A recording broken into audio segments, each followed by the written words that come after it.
তার পিসি ভাইপো যাবে, আমি আর ওয়াইসি সেখানে সেখানে যাব।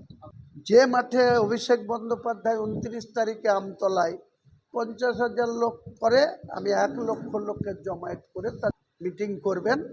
আমি অন্তত পক্ষে তাদের জবাব দেওয়ার জন্য এই মুর্শিদাবাদের আম জনতা পার্টির পক্ষ থেকে আমরা সেই মাঠে, ও যদি 50,000 লোক করে, আমি 1 লক্ষ লোকের জমায়েত করে তার যোগ্য জবাব তৃণমূল কংগ্রেসকে দেব।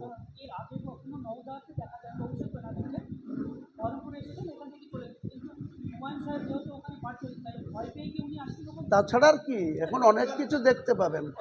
মমতা বন্দ্যোপাধ্যায় মুর্শিদাবাদে 1 তারিখে 2টো জায়গায় সভা করবেন। আমরা যেখানে যেখানে মমতার পিসি ভাইপো যাবে, আমি আর ওয়াইসি সেখানে সেখানে যাব। দেখব এদের কতটা দম আছে। এরা আমাকে বলছে ভোট কাটুয়া। মমতা বন্দ্যোপাধ্যায়ের পৈতৃক সম্পত্তি না মুসলমান ভোট। আমি আম জনতা উন্নয়ন পার্টির চেয়ারপারসন হিসেবে বাংলায় ইঞ্চিতে ইঞ্চিতে মমতা বন্দ্যোপাধ্যায়ের পার্টিকে আর ভারতীয় জনতা পার্টি বিজেপিকে দুটোই তলায় তলায় হিন্দুত্ব করতে চাই, আর উপরে তারা সংবিধানের কথা বলে আওড়ায়।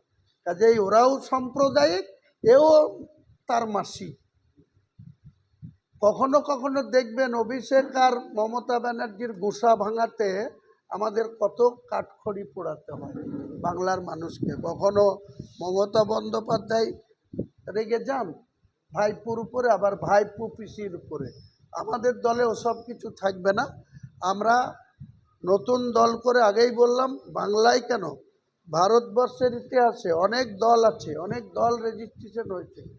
কোনো দল 3 মাসের মধ্যে দল প্রতিষ্ঠা করে বিধানসভার মতো জনপ্রতিনিধির নিরিখে 200টা আসনে প্রতিদ্বন্দ্বিতা করার রেকর্ড ভারতবর্ষের রাজনীতিতে নাই। আমি আপনাদেরকে সাংবাদিক হিসেবে তথ্য দিয়ে বলছি, আপনারা জেনে নেবেন, যাচাই করে নেবেন।